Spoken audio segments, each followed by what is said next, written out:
Hey everyone, welcome back to our channel.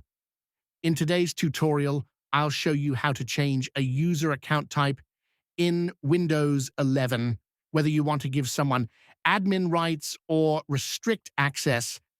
I've got you covered. Let's dive right in. Before you begin, you need administrator rights to change a user's account type. Plus, you cannot modify the account type of the user account you are currently logged into, and standard users do not have the ability to change account types for other users. First, click on the Start menu or press the Windows key on your keyboard and then select Settings from the menu. In the Settings window, click on Accounts from the left-hand menu. This will take you to all your user account settings. Next, click on Other Users. Here, you'll see a list of all accounts on your device. Expand the user account you want to change. Next, click the Change Account Type button.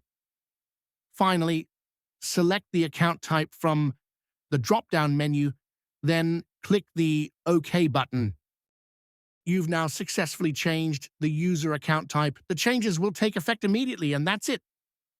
Changing a user account type in Windows 11 is quick and easy. If this tutorial helped you, be sure to give it a thumbs up and subscribe for more tech tips. Thanks for watching, and I'll see you in the next video.